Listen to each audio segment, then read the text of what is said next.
YouTube நேயர்களுக்கு எனது அன்பான வணக்கம். இன்றைக்கு காணொளியில் நாம் பார்க்க போகிறது சங்க இலக்கியத்தில் எட்டுத்தொகையில் உள்ள பதிற்று பத்து. அந்த பதிற்று பத்தில் 9வது பத்து தான் நாம் பார்க்க போகிறோம். ஏற்கனவே நாம் 8 பத்துகளையும் 8 பகுதிகளாக நாம் பார்த்துட்டோம். இந்த 9ஆம் பத்து இன்றைக்கு நம்ம பார்க்கலாம். இதன் பாட்டுடை தலைவன் யார் அப்படின்னா இளஞ்சேரல் இரும்பொறை அப்படிங்கிற ஒரு சேர மன்னன். எப்பொழுதோ ஒவ்வொரு 10 பாடல்களுக்கும் பின்னால் வந்த ஒரு புலவர் பதிகம் அப்படிங்கிறத எழுதியிருக்கிறாரு. அந்த பதிகம் என்பது இந்த 10 பாடல்களில் பாட்டுடை தலைவன் அவன் நாட்டை பற்றின செய்திகளும் அவனுக்கு பாடிய புலவர்கள் அவருக்கு அளிக்கப்பட்ட பரிசுகள் போன்ற தகவல்களை இந்த பதிகம் தருகிறது. இதை பார்த்துட்டு நாம பாட்டுக்கு போகலாம். இப்போ இந்த இளஞ்சேரல் இரும்பொறை அப்படிங்கிற பதிகம் சொல்லுகிற செய்தியை முதல்ல சொல்றேன். இளஞ்சேரல் இரும்பொறையின் தந்தை கூட்டுவன் இரும்பொறை, தாய் மையூர் கிழான், மகள் வேண்மாள் அந்துவன் செள்ளை அப்படிங்கிறவர். 16 ஆண்டுகள் இந்த மன்னன் அரசாட்சி செய்திருக்கிறான். இந்த மன்னன் பாண்டியர்களையும் சோழர்களையும் விச்சிக்கோ அப்படிங்கிற ஒரு சிற்றரசன், ஒரு மலைநாட்டை சார்ந்த சிற்றரசன், இவர்கள் அனைவருக்கும் உரிய 5 கோட்டைகளையும் வென்றிருக்கிறான். அவர்களுடைய காவல் காடுகளை எல்லாம் இந்த மன்னன் அழித்து அவர்களை கைப்பற்றி இருக்கிறான் இந்த மன்னன். அடுத்து பொத்தியார் என்னும் புலவரை ஆதரித்த கோப்பெருஞ்சோழன் அப்படிங்கிற மன்னனையும், பழையன்மாறன் அப்படிங்கிற அதாவது மோகூர் பழையன் அப்படிங்கிறவர், அவரையும் வெற்றி கொண்டிருக்கிறான். இதை தான் செய்த அதன்படியே அவர்களை வெற்றி கொண்டிருக்கிறான். இந்த கோப்பெருஞ்சோழனும் பிசிராந்தையாரும் அப்படிங்கிறத ஒரு காணொளி நம்ம ஏற்கனவே போட்டிருக்கோம். அதே கோப்பெருஞ்சோழன் தான் இவர். இந்த 5ஆம் பத்தில் இதே பழையன்மாறனுடைய முன்னோரை நம்ம செங்குட்டுவன் வெற்றி கொண்டதை நாம் ஏற்கனவே பார்த்திருக்கிறோம். இப்போ போர்க்களத்தில் வெற்றியால் கிடைத்த பொருட்களை எல்லாம் வஞ்சி நாட்டுக்கு கொண்டு வந்து அனைவருக்கும் கொடுத்து மகிழ்ந்தான் இந்த மன்னன். மந்திர உச்சாடனங்களால் கடவுளை வழிபடுகிற மரபில் இவன் தெய்வங்களை வழிபட்டான் இந்த மன்னன். மையூர் கிழான் அப்படிங்கிறவனை, இப்ப இங்க சொல்ற மையூர் கிழான் இவனுடைய தாய் மாமனாக இருக்கணும். ஏன்னா இவருடைய தாத்தா தான் மையூர் கிழான். ஏன்னா வேண்மாள் அந்துவன் செள்ளையின் தந்தை அப்படின்னு சொன்னேன். இன்னொரு மையூர் கிழானை இவன் வேள்விகள் ஏற்றும் புரோகிதனாக மாற்றி அவர்களை காட்டிலும் மேம்பட்டவனாக செய்தான் அப்படிங்கிற ஒரு செய்தி இருக்குது. பிறகு இந்த புகாரை காத்து வந்த பூதர்கள் அதாவது நம்ம சிலப்பதிகாரத்தில் படிச்சிருப்போம். அதாவது சதுக்க பூதம் அப்படின்னு படிச்சிருப்போம். அந்த பூதர்கள்லாம் என்ன ஆயிற்றுன்னா கடல்கோள் கொண்ட பிறகு அவையெல்லாம் மறைந்து விட்டன. அந்த மந்திர உச்சாடனத்தினால் அந்த பூதர்களை கொண்டு வந்து தன்னுடைய நாட்டில் வஞ்சி நாட்டில் காவல் தெய்வங்களாக அமைத்து அந்த தெய்வங்களுக்கு சாந்தி செய்து வழிபட்டான் அப்படிங்கிறது தெரிய வருது. இதெல்லாம் இந்த பதிகத்தில் சொல்லப்பட்டிருக்கு. இவன் தன்னுடைய நாட்டை செங்கோல் வழுவாமல் குடிமக்கள் மீது அன்பு கொண்டு அறநெறி தவறாமல் ஆட்சி செய்தான் அப்படின்னு சொல்றாரு இந்த புலவர். இந்த புலவருக்கு இந்த மன்னன் 32,000 காசுகள், அதாவது பொற்காசுகள் கொடுத்தான். அதாவது இந்த பாடலை பாடியதற்காக அளித்தான். அதோடு கூட அவர் மருளும்படியாக பல வளங்கள், ஏன்னா ஊரு மனை ஏர் அணிகலன்கள் இன்னும் பல வளங்களை அவன் அளித்தான். இப்போ இந்த 10 பாடல்களுக்கும் ஒரு தலைப்பிடப்பட்டிருக்கோம்ல, அந்த தலைப்பையும் இந்த பதிகமே குறிப்பிடுது. இதுல ஒவ்வொரு பாடலாக நாம பார்க்கலாம். முதல் பாடல் நிழல் விடு கட்டி அப்படின்னு அழைக்கப்படுது. இந்த நிழல் அப்படிங்கிறதுக்கு பொருள் என்ன அப்படின்னு பார்த்தா, ஒரு பொருள் ஒளி அப்படிங்கிறது ஒளிவிடும் கட்டி, அதாவது பொற்கட்டியை குறிக்குது. பொன்னாலான கட்டியை குறிப்பதாக இது அமைந்திருக்குது. இந்த பகுதியில புலவர் என்ன சொல்கிறாரு அப்படின்னு பார்ப்போம். அதாவது மேகங்கள் முழங்கி கார்காலத்தை அறிவுறுத்துகின்ற அந்த கார்காலமா. அப்போ இந்த மன்னன் பாசறை அமைத்து தங்கி இருக்கிறான். பாசறைக்கு வெளியே யானைகள், தேர்ப்படைகள் மற்றும் குதிரைகளை எல்லாம் பகைவர்கள் செலுத்தியவாறு சென்று கொண்டிருக்கிறார்கள்.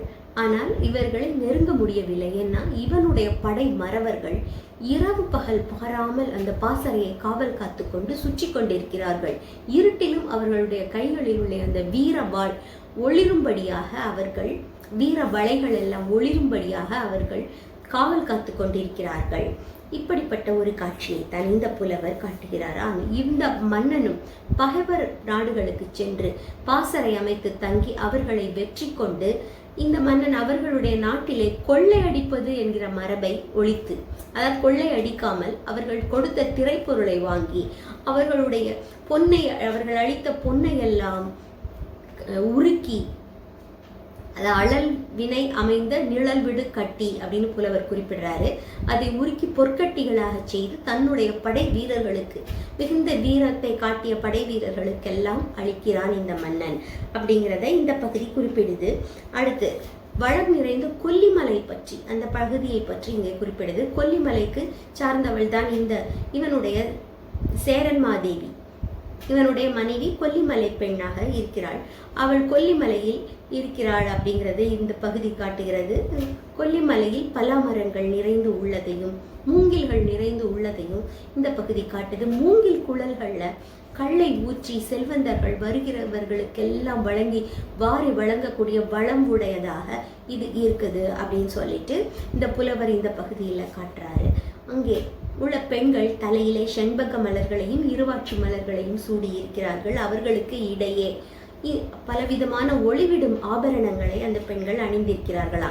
இது அந்த செல்வ வளத்தை குறிப்பதற்காக சொல்லி இருக்கிறாரு. அவர்களுக்கு இடையே சேரமாதேவி தன்னுடைய தலைவரை, அதாவது மன்னவனை, அவன் பாசறையில் இருக்கிறான் இல்லையா, அவனை பிரிந்த துக்கத்தை வெளிக்காட்டி கொள்ளாமல் அவள் அங்கே வாழ்ந்து கொண்டிருக்கிறாள். நீ என்ன செய்ய வேண்டும்? அரசனுக்கு இந்த புலவர் சொல்றாரு, உன்னுடைய குதிரைகள் தேரில் பூட்டப்பட்டு அவளுடைய துன்பம் தீர்ப்பதற்காக நீ செல்வாயாக அப்படின்னு சொல்லிட்டு, இங்கே இருக்கிற பகைவர்கள் உன் மீது மிகுந்த அச்சம் கொண்டு உறங்காமல் கூட இருக்கிறாங்க, அவங்களும் கொஞ்சம் உறங்கட்டும் அப்படின்னு சொல்லிட்டு நீ சென்று அவளை காண்பாயாக அப்படின்னு இந்த பகுதியில் புலவர் சொல்றாரு. அடுத்த பாடல் வினை நவில் யானை அப்படின்னு தலைப்பிடப்பட்டிருக்குது.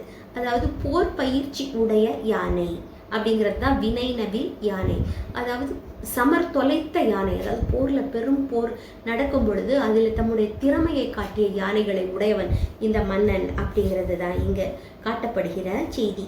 இங்கே பகைவர்களுக்கு அதாவது இவனுக்கு அஞ்சி இவனுடைய பகைவர்கள் எல்லோரும் தங்களுடைய குல தெய்வங்களை வழிபடுகிறார்களாம். இவனால் தன்னுடைய நாட்டுக்கு தீங்கு வருமோ அப்படின்னு அஞ்சி. இங்கே பாசறையில் படை மறவர்கள், இவனுடைய பாசறை இருக்கிறது இல்லையா, இந்த பாசறையில் இவர்கள் சிறிதும் அச்சமின்றி இவருடைய படை மறவர்கள் சுற்றி திரிகிறார்கள். ஆனால் பகைவர்களுக்கு பாசறைக்கு அருகே வருவதற்கே அச்சம். இங்கே கொடிகள் அசைய தேரு முதலிய யானைகள் எல்லாம் அங்கே இருக்கின்றன. அவற்றின் ஆரவாரம் இருக்கிறது. இந்த காவல்காடு, ஏன்னா வெகு நாட்கள் அங்கே சரியான சந்தர்ப்பம் பார்த்து போர் செய்வதற்காக காத்து கொண்டிருக்கிற அந்த சமயத்துல காவற்காடுகளை சுட்டெரித்து அங்கே அவர்கள் குளிர் காய்கிறார்களாம் இவனுடைய படை மறவர்கள். இப்படிப்பட்ட நிலையிலே பாணர்களும் புலவர்களும் அந்த இடத்திற்கு வருகிறார்கள். அவர்களுக்கு பொருள் கொடுத்து கொண்டே இருக்கிறான். அவன் கொடுக்க கொடுக்க குறையாத செல்வம் உடையவன் அப்படிங்கிறத அவர் இந்த புலவர். அதே போலவே இவனுடைய படை வீரர்களுடைய படைப்பெருக்கத்தை பற்றி எப்படி சொல்கிறார்னா, கொல்ல கொல்ல குறையாத படைப்பெருக்கம் உடையவன் அப்படிங்கிறதையும் இவர் குறிப்பிடுகிறாரு. மற்றும் இவனுடைய கொடை செம்மை நற்பண்புகளை பற்றி எல்லாம் இங்கே பாராட்டி நிலம் தரு திருவிற் பாண்டியன் அப்படின்னு சொல்றாரு. இங்கே நிலம் தரு திருவின் நெடியோன் அப்படின்னு விஷ்ணுவை திருமாலை குறித்து சொல்லுவதுண்டு. அப்படி திருமாலை போன்றவன் அப்படின்னு இந்த பகுதியில அவர் பாராட்டி சொல்லுகிறாரு. உன்னுடைய இந்த அழகிய பாசறையிலே நீ வீற்றிருக்கிற அழகை காண வந்தேன் அப்படின்னு இந்த புலவர் சொல்றாரு. அடுத்த பகுதி 83வது பாடல பக்ரோத் தொகுதி அப்படின்னு அழைக்கப்படுது. அது பல் தோல் தொகுதி அப்படின்னு பிரிக்கணும். இங்கே தோல் அப்படின்னு சொல்லுவது என்னன்னா, கிடுகு அப்படின்னு சொல்லப்படுகிற ஒரு ஆயுதம், அதாவது கேடயம் அப்படின்னு சொல்லுவோம்ல. அப்பொழுது கேடயம் எல்லாம் முதல்ல தயாரிக்கப்பட்ட பொழுது தோலினால தயாரிக்கப்பட்டதுனால தோல் அப்படின்னு அதை அழைச்சிருக்கிறாங்க. ஆனா பின்னாட்கள்ல அது இரும்பால ஆனாலும் கூட தோல் அப்படிங்கிற பேரை அதுக்கு நிலைத்திருக்க வேண்டும். மேலும் தோலால், அந்த இரும்பு கேடயங்களை தோலால் இழுத்து கட்டி இருக்கக்கூடும். இப்போ நம்ம அந்த பகுதியில என்ன சொல்லப்பட்டிருக்கு அப்படின்னு பார்க்கலாம். இங்க இந்த பகுதியில ஒரு அற்புதமான காட்சியை காட்டுறாரு. என்னன்னா, களிறுகள் எல்லாம், யானைகள் எல்லாம் கருன்னு இருக்கும் இல்லையா, அந்த யானைகளுக்கு இடையே இவனுடைய மறவர்கள் எல்லோரும் கையில கேடயங்களை பிடித்து கொண்டு அவர்கள் செல்கிறார்களா. அப்படி கருமேகங்கள் வானிலை திரண்டு அலை அலையாக போவது போல அந்த காட்சி இருக்குதான். அதற்கு முன்னாடி தேர்களிலே வெள்ளை கொடியை பறக்க விட்டு கொண்டு செல்லுகிற தேர்கள் எப்படி இருக்குதுன்னா, அவை ஒன்று போல செல்லாமல் வேறு வேறு பக்கங்களிலே பரவி செல்லுகிற காட்சி. பல வகையான பறவைகள் அதாவது வெண்மை சிறகுகளை உடைய பறவைகள் பறந்து செல்வது போல இருக்கிறதா. ஆக பின்னாலே கருமேகங்கள் திரண்டது போல அந்த காட்சிக்கு முன்னால பறவைகள் பறந்து செல்வது போன்ற ஒரு காட்சி. அது மிகவும் பார்ப்பதற்கு மிகவும் உன்னுடைய படை செலவானது பார்ப்பதற்கு இனிமை தருவதாகவும் அழகாகவும் இருக்கிறது அப்படின்னு சொல்லிட்டு, ஆனாலும் இது பகைவர்களுக்கு துன்பத்தை தருவது. ஏனென்றால் அவர்கள் உன்னுடைய படையினால அஞ்சி அவர்கள் தங்கள் நாடு அழியுமோ என்று துன்புற்றிருக்கிறார்கள். அதனால் இப்படிப்பட்ட அழகிய காட்சி பார்ப்பதற்கு இனிமையாக இருந்தாலும் அவர்களுக்கு அது கொடுமையாக துன்பம் தருவதாக இருக்குது அப்படின்னு சொல்றாரு. அடுத்த பாடல் 84வது பாடல் தொழில் நவில் யானை அப்படின்னு குறிப்பிட்டிருக்கிறார். இது அந்த மன்னனுடைய வெற்றி சிறப்பை பற்றி குறிப்பிடுது. முதல்ல வினை நவில் யானை அப்படின்னு சொல்லுது, யானையுடைய அந்த வீரன் பொருந்திய யானைகளை குறிப்பிட்டது. இதுல பொருள் ஒன்றாக இருந்தாலும் இதுல சொல்லப்படுகிற செய்திகள் வேறு வேறாக இருக்குது. இந்த யானைகள், இவனுடைய போர் யானைகள் எப்படிப்பட்டனா, இந்த முரசு இருக்கு இல்லையா, அந்த முரசை குறுந்தடி கொண்டு அடிப்பாங்க. அப்படி அடிக்கும்போது எழுகிற ஒலி இடி முழக்கம் போல இருக்கும். அப்போ முரசு அடித்தாலும் சரி, இடி முழங்கினாலும் சரி, ஏன்னா மழைக்காலம் அப்படின்னு ஆரம்பத்துல சொன்னாங்கல்ல, எப்படி இருந்தாலும் உடனே இந்த யானைகள் எல்லாம் கட்டுத்தறியை விட்டு அவிழ்த்து கொண்டு தங்களுடைய நெற்றியை ஆட்டி உயர்த்தி போருக்கு செல்லுவதாக, அதாவது போருக்கு செல்ல தயாராக இருக்கின்ற யானைப்படையை உடையவன் அப்படின்னு சொல்லி இந்த மன்னனுடைய படை பற்றி, அப்படிப்பட்ட படையையும் வீரர்களையும் வேல்மறவர்களையும் கொண்ட இரும்பொறை பூலியர்கோன் இரும்பொறை அப்படின்லாம் இந்த அரசனை பாராட்டி, உன்னுடைய பகைவர்களுடைய கோட்டைகள் பலவாகவும் நீ வெல்ல வேண்டிய நாடுகள் பலவாக இருந்தாலும் கூட அவர்கள் எல்லாரும் இதை உன்னால வெல்ல முடியாது அப்படிலாம் நினைக்கல.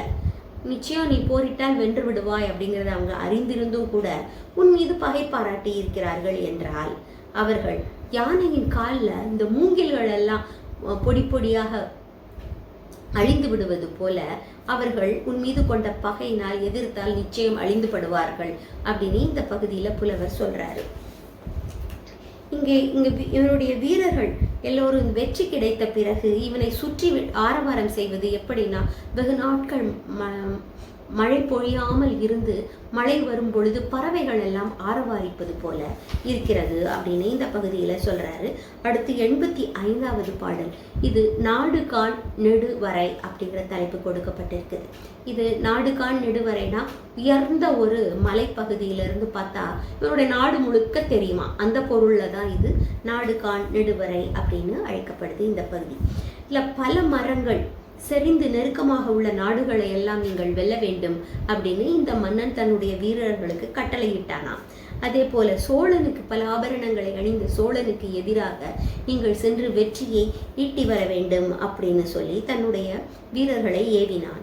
செல்வக்கடுங்கோ வாழியாதனை போல இவன் அறநெறி தவறாமல் ஆட்சி செய்தான் அப்படின்னு சொல்லிட்டு இவனுடைய ஊரான நரவூர் பத்தி சொல்றாரு. இந்த நரவூர் தான் மிக உயரமான மலையை கொண்ட ஊர் அப்படிங்கிறது இங்க குறிப்பிடப்படுது. இது பல சுனைகளை உடையது, பக்கமலை சாரல்களை உடையது, அருவிகளை உடையது. இந்த மலை ஏறி நின்றால் நாடு அனைத்தும் தெரியுமா. அப்படிப்பட்ட நரவூரிலே இவன் கொலு வீற்றிருந்து குறுநில மன்னர்கள் பலரும் புடை சூழ வீற்றிருக்கிறான் இந்த மன்னன்.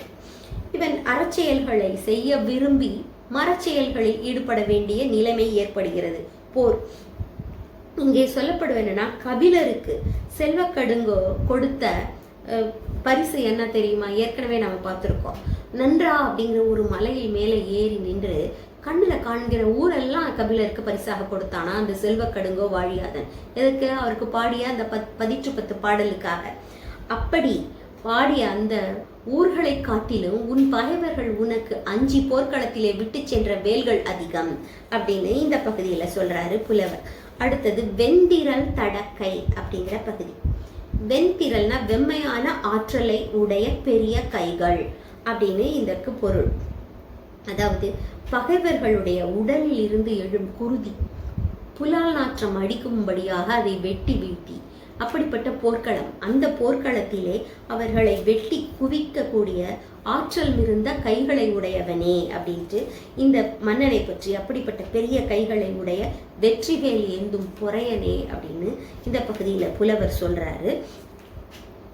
அதோட கூட உன்னை பத்தி நான் என்ன நினைச்சிருந்தேன்னா, எப்பொழுதும் கொடுமையே செய்யக்கூடிய, அதாவது இப்படி கொல்லக்கூடிய தன்மையுடைய, கொடுமையே செய்யக்கூடிய ஒரு ஆண்மகன் அப்படின்னு தான் முதல்ல நினைச்சிருந்தேன். ஆனா இப்போ நான் வந்து பார்க்கும் பொழுதுதான் தெரியுது, நீ வருகிறவர்களுக்கு, புரவலர்களுக்கு, அவர்களுக்கெல்லாம் அவர்களுடைய வறுமை நீக்குவதற்காக வழங்கி கொண்டே இருக்கிற கொடை ஈர நெஞ்சம் உடையவன் அப்படிங்கிறது இங்க வந்த பிறகுதான் எனக்கு தெரியுது அப்படின்னு சொல்லிட்டு, நீ அன்புடைய நெஞ்சம் உடையவன் அப்படின்னு சொல்லிட்டு, நீ எப்படிப்பட்டவன் அப்படின்னு சொல்ல, வாணியாறு போலவன் அப்படின்னு பாராட்டுறாரு. இங்க வாணியாறு அப்படிங்கிறது சிறுவாணியாத்தை குறிக்குது. சிறுவாணி இன்றைக்கு நம்ம சொல்றோம்ல, அந்த ஆறுதான். அந்த ஆறுல ஓடக்கோல் நிலைக்காத ஆழம் உடையதான் அந்த ஆறு. ஓடக்கோல் நிலைக்காத ஆழம்னா அவ்வளோ ஆழம் ஓடக்கோலை நிறுத்த முடியாது. அப்படிப்பட்ட ஆழம் உடைய அந்த வாணியாற்றுல ஆனால் தெளிந்த நீராம். அதன் அடியில பெண்கள் அதுல குதித்து நீந்துவதால் அவர்களுடைய காதிலே அணிந்திருக்கிற காதணிகள், குலைகள் எல்லாம் அதுல விழுந்திருக்கும். அதை மேல இருந்து பாக்குறதுக்கு தெளிவா தெரியுமா. அப்படிப்பட்ட தெளிவான ஆறு அது, ஆனா ஆழமான ஆறு அப்படின்னு சொல்லிட்டு, நீ அந்த வாணியாற்றை போன்றவன் அப்படின்னு சொல்லிட்டு, ஆனால் எங்களுக்கெல்லாம், என் போன்றவர்களுக்கு, உன்னிடம் பாடி பரிசு பெற வருகிறவர்களுக்கு, வறுமையிலே இருந்து வருகிற இரவலர்களுக்கு, அவர்களுக்கெல்லாம் நீ இனிய மென்மை உடையவன், அந்த வாணியாற்றின் குளிர்ந்த தன்மை போல. ஆனால் பகைவர்களுக்கெல்லாம் வெந்திரல் தடக்கை, வெம்மையான ஆற்றலை உடையவன் அப்படின்னு இந்த பகுதியில புலவர் சொல்றாரு. அடுத்தது வெண்தலை செம்புனல் அப்படின்னு, அதாவது வெண்தலை செம்புனல். வெண்தலைனா வெண்மையான தலையை உடைய, சிவந்த புனல் ஆறு. வெண்மையான தலைனா அந்த நுரை, ஆற்றுல நுரை வருதுல, அது வெள்ளையாக தெரிகிறது இல்ல, அதுதான் வெண்மையான தலை அப்படின்னு சொல்றாரு. செம்புனல் என்றால் ஆற்றில் கலங்கி வருகின்ற அந்த நீர். அப்படி வருகின்ற ஆறு என்ன செய்கிறது, அந்த ஆற்றை சந்தன மரங்களையும் அகில் போன்ற மரங்களையும் அடித்து கொண்டு நுரையோடு வருகிற ஆறு. அந்த ஆறு போல இவன் எப்படி இருக்கிறானா, அந்த ஆற்றின் மேற்பரப்பில் சிவந்த புனலும், அதாவது அவர் வர்ணிக்கிறது வேகமாக அந்த எல்லாம் அடித்து கொண்டு வரும் பொழுது நிறம் சிவந்த புனலாக தெரிகிறது. மேலே நுரைத்து வருவது வெண்தலை அப்படின்னு சொல்றாருன்னு சொன்னேன். அதுல கடப்பதற்காக வேளப்புனை அப்படின்னு ஒண்ணு இருக்கும். அந்த புனை அப்படிங்கிறது ஒரு உறுதியான ஒரு படகு, தெப்பம்னு சொல்லணும். அந்த தெப்பம் வேளக்கரும்பு அதனால செய்யப்பட்டது. அப்படிப்பட்ட வேளக்கரும்பு போல நீ வலிமையானவன், அந்த தெப்பத்தை போல வலிமையானவன் அப்படின்னு சொல்லிட்டு, அப்படிப்பட்ட பொறையன் விரலியே நீ சென்றால் அவனிடம் நீ பல பரிசுகளை பெறுவாய் அப்படின்னு இந்த பகுதியில சொல்றாரு. அதனால இது விரலி ஆற்றுப்படை அப்படிங்கிறத சார்ந்ததாக வருகிறது. இதுல சொல்லப்படுகிற கருத்து என்னன்னா, அந்த தெப்பமானது எப்படி அந்த வெள்ளத்தை நீந்த பயன்படுதோ அது போல உங்களுடைய வறுமை வெள்ளத்தை நீந்துவதற்கு அந்த மன்னன் ஒரு தெப்பம் போன்றவன் அப்படின்னு குறிப்பிடுறாரு புலவர். அடுத்தது கல் கால் கவனை அப்படிங்கிற தலைப்பு. இது 88வது பாட்டு. இந்த கல் கால், கால்னா கக்குகிற அப்படின்னு அர்த்தம். கல்லை கக்குகிற கவனை அப்படிங்கிற ஒரு எந்திரம். இதுல இருந்து பொறிகள்ல இருந்து கல் தொடர்ந்து விழுந்து கொண்டிருக்கும். அதனால இதுக்கு பேர் கல் கால் கவனை. இந்த பகுதியில புலவர் என்ன சொல்கிறார்னா, இவனுடைய பல முன்னோர்களை பற்றி, அவர்களுடைய புகழை பற்றி எல்லாம் பாடிட்டு அவர்களுடைய வழிவந்தவன் அப்படின்னு பாராட்டுகிறார். யாரை பத்தி எல்லாம் சொல்றாரு அப்படின்னா, இங்க விந்திய மலையை வடக்கே எல்லையாகவும் சுற்றிலும் 3 புறங்களிலும் கடலை எல்லையாகவும் உடைய அந்த பகுதி முழுக்க தன்னுடைய அரசாட்சியை நிறுவிய உன்னுடைய முன்னோர்கள் அப்படின்னு சொல்லிட்டு, அதிலே கடலிலே தன்னுடைய வேலின் வலிமையை நிலைநிறுத்தியவன் ஒருவன் அப்படின்னு சொல்லிட்டு, இது கடல் பிறகோட்டிய செங்குட்டுவனை குறிக்குது. அடுத்து கடம்ப மரத்தை வெட்டி கடம்பர்களை அழித்தவன் ஒருவன் அப்படின்னு சொல்றாரு. இங்க இது இமயவரம்பன் நெடுஞ்சேரலாதனை குறிக்குது. கழுவுள் என்பானை அழித்து புறங்காட்டி ஓடச் செய்தவன் ஒருவன் பெருஞ்சேரல் இரும்பொறை. அவனை தான் பகைவேந்தர்களை வெட்டுப்பட வீழ்த்தி வெற்றி பெற்றவன், யாதவர்களை வென்ற பெருமைக்கு உரியவன். எல்லாமே இந்த மன்னன் தான். பெருஞ்சேரல் இரும்பொறை, இந்த மன்னன் பெருஞ்சேரல் இரும்பொறை. நன்னன் அப்படின்ற மன்னனுடைய வாகை மரத்தை வெட்டி அந்த நன்னனை தோற்கடித்தவன் களங்காய்கண்ணி நார்முடிச்சேரல், அவரை குறிப்பிடுறாரு இங்க. அடுத்து பகைவருடைய ரத்தத்தால ஐரைமலை தெய்வம் கொற்றவைக்கு படையல் செய்தவன் ஒருவன் அப்படின்னு, அது யாருன்னா பல்யானை செல்கழு குட்டுவன். இப்படி இவங்களை எல்லாம் அவர் பாராட்டி இங்க சொல்லிட்டு, இப்படிப்பட்ட முன்னோர்கள் பிற வேந்தர்களும் வேளிர்களும் பணிந்து நிற்க புகழ்பெற்ற முன்னோர்களை உடைய மன்னனே அப்படின்னு சொல்லிட்டு, நீ பாசறையிலிருந்து கல்லை எறிஞ்சா அது பொறியிலிருந்து எரியப்படும் கற்கள் தொடர்ந்து இடையறாது எரியப்பட்டு பகைவர்களை அச்சுறுத்தும். அப்படிப்பட்ட பாசறையை உடைய நீ தொண்டி நாடு கொங்கு நாடு வெற்றிக்கெல்லாம் மன்னன் பொன்னாலான தேரை உடைய பொறையன் அப்படின்னு இவரை பாராட்டுறாரு. வெற்றி தேடித்தரும் தெய்வங்கள் எல்லாம் ஐரை மலையில் இருக்குமா, அப்படிப்பட்ட ஐரை மலையில் இருந்து வருகின்ற பேரியாறு நிலத்தை நோக்கி உதவுவது போல இரவலர்கள் எவ்வளவு பேர் வந்தாலும், ஏன்னா ஆறு தன்னுடைய இரு புறங்களையும் செழிக்க செய்து பொன்னால், அதாவது செல்வ வளத்தை தருவது போல நீ இரவலர்களுக்கு பரிசுகளை தருவாய் அப்படின்னு சொல்றாரு. இன்னொரு பொருளும் இருக்குது, ஏன்னா ஆறு போல உன்னிடம் இரவலர்கள் எத்தனை பேர் வந்தாலும் அவர்களுக்கு நீ அளிக்கக்கூடிய பொருள் அளிக்கக்கூடிய செல்வ வளம் படைத்தவன் அப்படிங்கிறத இந்த பகுதி குறிப்பிடுது. அடுத்து 89வது பகுதி இந்த பாட்டு 89வது பாட்டு துவரா கூந்தல் அப்படின்னு தலைப்பிடப்பட்டிருக்குது. துவரா கூந்தல் அப்படிங்கிறதுனா தகரம் பூசிய கூந்தல். தகரம் அப்படிங்கிற ஒரு மரத்தை அவங்க சாந்து, ஒரு மணச்சாந்து, அதை பெண்கள் தங்கள் தலையிலே பூசிக்கொள்ளுகிற வழக்கம் இருக்குது, அது மணத்திற்காக. அப்படிப்பட்ட கூந்தல் ஈர மினுமினுப்பு உலரும் உடைய அந்த கூந்தலை உடையவர்கள் அப்படிங்கிறதுக்காக இந்த தலைப்பு கொடுக்கப்பட்டிருக்குது. உன்னுடைய செம்மையான ஆட்சியின் காரணமாக, அது இந்த மன்னன் அறநெறி தவறாமல் ஆண்டதன் காரணமாக மழை வளம் தவறாம பொழியுதான். அதனால காடு செழிக்கிறது. காடு செழிப்பதனால அங்கே இருக்கின்ற மான்கள் போன்ற உயிரினங்கள் எல்லாம் மகிழ்வோடு தங்கள் இணையோடு வாழ்ந்து வருகின்றன. அதோடு கூட மரங்களிலே வண்டுகள் எல்லாம் மகிழ்ச்சியாக ஆரவாரித்து பறவைகளும் வண்டுகளும் வாழ்கின்றன. அதோடு கூட இங்கே தானியங்கள் மிகுதியாக விளைகின்றன. பழங்கள், உணவுப் பொருட்கள், கிழங்குகள் இவையெல்லாம் அதிகமாக மிகுதியாக விளைகின்றன அப்படின்னு சொல்லிட்டு, அப்படி தேவர்களும் போற்றும்படியாக அரசாட்சி செய்கிறவன் அப்படின்னு இந்த மன்னனை பற்றி பாராட்டிவிட்டு சேரமாதேவியை பற்றி பாராட்டுகிறார். இங்கே அருந்ததி போன்ற கற்புடைய சேரமாதேவி அப்படின்னு சொல்லும் பொழுது இங்கே அவர் ஒரு விஷயத்தை பதிவு செய்கிறார். என்னன்னா, திருமணத்திலே நம்ம இன்றைக்கு திருமண சடங்கிலே அம்மி மிதித்து அருந்ததி பார்த்தல் அப்படின்னு ஒன்று வரும். அருந்ததி நட்சத்திரத்தை பார்க்கிறது வழக்கம். ஏன்னா அருந்ததியும் வசிஷ்டரும் ஒற்றுமையாக வாழ்ந்தது போல அந்த நட்சத்திரத்தை பார்த்தா அவங்க ஒற்றுமையாக வாழ வேண்டும் அப்படிங்கிறதை அறிவுறுத்துவதற்காக அது ஒரு சடங்கு.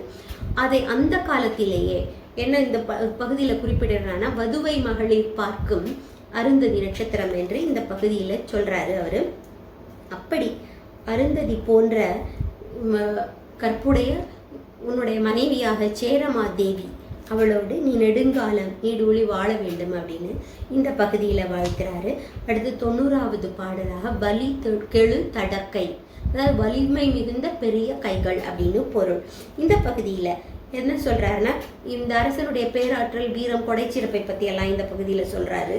இவர் என்னன்னா, நீ நீர் போல குளிர்ந்த அன்புடையமை உடையவன், குளிர்ச்சி பொருந்திய அன்புடைமை உடையவன், எல்லோரிடமும் கருணை மிகுந்தவன் அப்படின்னு சொல்லிட்டு, வானம் போல, இது வானத்தை போல அள்ளி தருகின்ற திறம்,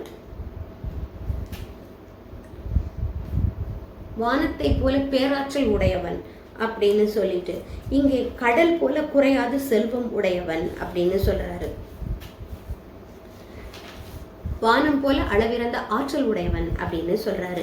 விண்மீன்களுக்கு இடையே நிலவு போன்றவன் அப்படின்னு இவனை சொல்லிட்டு, நீ கொங்கர் நாடு, குட்டநாடு, புலி நாடு இவற்றுக்கெல்லாம் தலைவன் அப்படின்னு சொல்லிட்டு, இவனுடைய வலிகெழு தடக்கை பத்தி பேசும்போது, வில்லை நானால் இழுத்து விடும் பொழுது கைகள் இந்த இழுக்கிறதுனால காய்த்து போன கைகளை உடையவன் அப்படின்னு இதுல குறிப்பிடுறாரு. அப்படிப்பட்ட இவன் சேரமாதேவியின் சிறப்புகளை எல்லாம் குறிப்பிட்டு, இங்கே ஒரு நாளின் அளவு ஒரு மாதத்தின் அளவாகவும், அது ஒரு ஆண்டின் அளவாகவும், அது ஒரு ஊழியின் அளவாகவும், வெள்ளத்தின் அளவாகவும், அதாவது பெருங்கால் பல காலம் வாழ வேண்டும், நீடூழி வாழ வேண்டும் அப்படின்னு இந்த பகுதியில் புலவர் குறிப்பிடுகிறாரு. இன்றைக்கு நாம் இளஞ்சேரல் இரும்பொறை பற்றி பார்த்தோம். பாடிய புலவர் இந்த இளஞ்சேரல் இரும்பொறை இருக்கிறார் இல்லையா, இவர் இவர் தான் மருதம் பாடிய இளங்கடுங்கோ அப்படின்ற கருத்தை சொல்றாங்க. மருதம் பாடிய இளங்கடுங்கோ இந்த மன்னன் தான் அப்படின்னு சொல்றாங்க. இன்றைக்கு நாம் இளஞ்சேரல் இரும்புரை என்கிற ஒரு சேர மன்னன். நான் பாடிய புலவருடைய பெயரை சொன்னேன், பெருங்குன்றூர் கிழார். நான் பேரை சொல்ல விட்டுட்டேன்னு நினைக்கிறேன். நான் பெருங்குன்றூர் கிழார் அப்படிங்கிறவர் தான் இந்த பாடலை பாடியிருக்கிறாரு. நாம் மேலும் தமிழோடு பயணம் செய்யலாம். வணக்கம், நன்றி. ராஜி.